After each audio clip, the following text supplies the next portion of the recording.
It was a nightmare scenario when it happened. It is still a nightmare scenario today. A U.S. nuclear power plant on the outskirts of a big American city getting into trouble because of an equipment accident inside the nuclear plant. The reactor's highly radioactive fuel rods began heating up at a dangerous rate.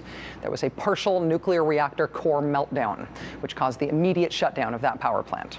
Was that 3 Mile Island? No, that was Fermi 1, a nuclear reactor in Monroe County, Michigan, on the shores of Lake Erie. That American nuclear plant went through a partial core meltdown. How about this one? A U.S. nuclear power plant in Pennsylvania, just outside Harrisburg, forced to shut down after one of its reactors suffered 2 different equipment malfunctions in the span of 9 days, forcing a leak of radiation into the air. Was that 3 Mile Island? No, that was Peach Bottom Nuclear Power Station in York County, Pennsylvania. How about a U.S. nuclear power plant on the eastern seaboard suffering a catastrophic failure of its emergency shutdown system, the system in place to prevent a nuclear meltdown?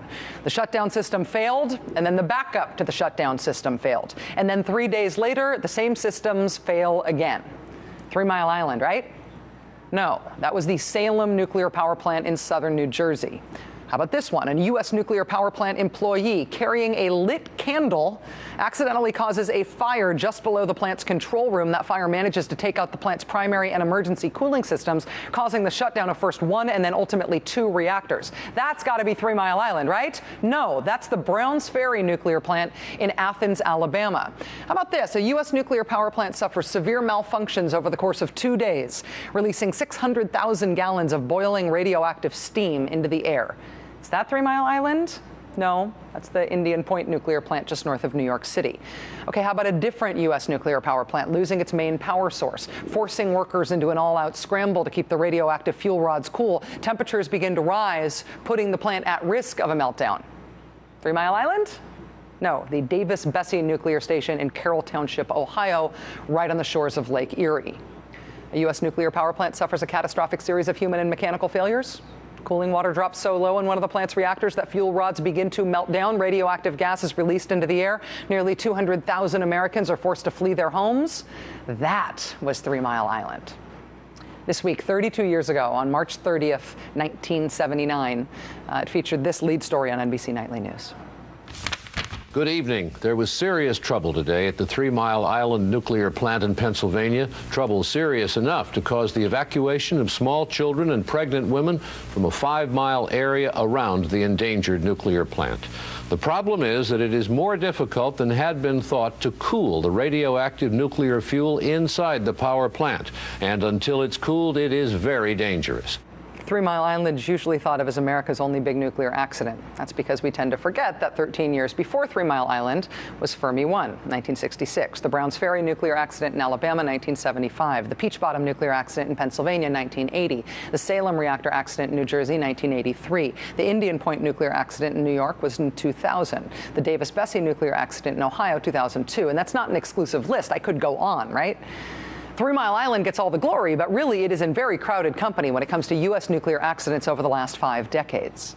Today in Japan, the IAEA said it found radiation levels high enough to trigger an evacuation recommendation 40 kilometers away from the Fukushima reactors.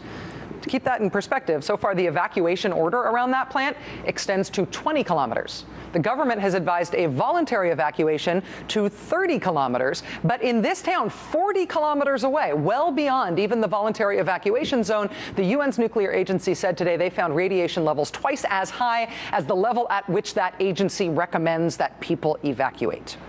You may remember that on Friday on this show, we hosted a distinguished nuclear scientist named Professor Frank von Hippel from Princeton University. Dr. von Hippel described in our interview some mapping of high radiation readings in Japan that had been done by our American Department of Energy. We posted this on our blog. You can see the bright red line there. It goes northwest from the reactor. That's what was measured in Japan as of a week ago. Now check this out. The town that the IAEA says today showed dangerously high radiation levels 40 kilometers from the plant, that town is here. So that red line showed the extent of the highest levels of detected radiation emanating from the plant as of last Wednesday. The town where today the UN says radiation levels are twice what should prompt an evacuation. That town is just about right in line with where we have been able to see that radiation traveling across Japan all of this time. I generally think that learning more about something is a way to alleviate your fear about it, but in this case, when I asked producer Will Femia here on this show to put those maps together, and this is what he came up with, it did not make me feel better. It made me feel bad about what is going on there and how out of control this still is. Meanwhile, the United States Congress has convened hearings on how safe our nuclear reactors are here, putting the nuclear energy industry in the not at all that hot, but still a little hot seat. One thing I can say going forward is that, our industry, our hallmark is learning from operating experience. We learned a lot from TMI in terms of operator training as well as design enhancements. And we will enhance safety as a result of Fukushima. We will get these lessons learned. We will get these lessons learned. I have a suggested lesson already. This simple point. Remember how at Fukushima when the power went out, the backup power was those diesel generators? But the same thing that knocked out power off the grid also knocked out the generators? Right, so they needed a backup system for their backup system. The backup they had at Fukushima was battery powered. It was powered by batteries that could fuel the cooling system at that plant for 8 hours. And after that 8 hours was up and the batteries went dead, then the catastrophe really began. America has about twice as many nuclear plants as Japan does. We have the same kind of backups and backup systems here as they do in Japan. Except, frankly, on average, Japan's are better. Of America's 104 nuclear plants, we've got 11 plants that have those same 8-hour batteries that, frankly, were not enough in Japan. The other 93 are even worse. The other 93 reactors we've got have only got 4 hours worth of battery power. Congressman Ed Markey is sponsoring legislation to require 72 hours worth of battery powers at these reactors. That seems like a start. But in addition, any blindingly obvious and very upsetting new lessons to be learned from Fukushima disaster. In addition to those, there are also a lot of old lessons still waiting to be learned. One day before the nuclear disaster in Japan, one day, U.S. officials signed off on a 20-year license extension for the Vermont Yankee nuclear power plant. Here's the Vermont Yankee nuclear power plant. Does that look familiar at all? The Vermont Yankee nuclear reactor shares the exact same design as the now crippled Fukushima reactors, a GE-made reactor whose design flaws have resurfaced over the last few weeks. Full disclosure, we are part owned by GE. You may only hear about the 3 Mile Island accident when you hear about U.S. nuclear safety issues. But an ABC News review of Nuclear Regulatory Commission records turned up 56 separate safety violations at U.S. nuclear power plants in the last 4 years alone. Everything from mishandled radioactive material to backup generators that don't work. California's Diablo Canyon nuclear plant, which has been the subject of much interest on this show recently, Diablo Canyon's now seen one of its reactors shut down. The result of a failed pump that was supposed to be supplying water to the unit's steam generators.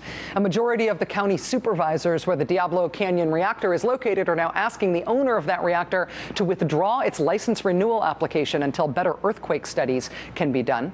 They're joining with their Republican state senator, who is also a geophysicist, who was also a guest on this show recently, in voicing their concerns about our aging, accident-prone nuclear reactors, even though they don't start from an anti-nuclear position at all. 250 miles south of Diablo Canyon, another California plant announced that it will go through with new earthquake testing. That announcement coming from the operators of the San Onofre nuclear power plant on the same day that a former manager at that facility filed a lawsuit saying he was fired by the plant's owner for reporting safety concerns. The Obama administration has brought a new high-profile bipartisan cast to support for nuclear energy, support that used to be disproportionately Republican. Everybody gets that nuclear power is better than fossil fuels in terms of carbon emissions and climate change, but making that case is not the same thing as realistically assuring the country that nuclear power is safe. How long after a power outage could the battery packs hold off the start of a nuclear meltdown at the reactor nearest to where you live? There is an 11% chance those batteries would hold out exactly as long as the batteries that failed at Fukushima. There is an 89% chance they would only hold out half that long. That does it for us. Now it's time for The Ed Show. Have a good night.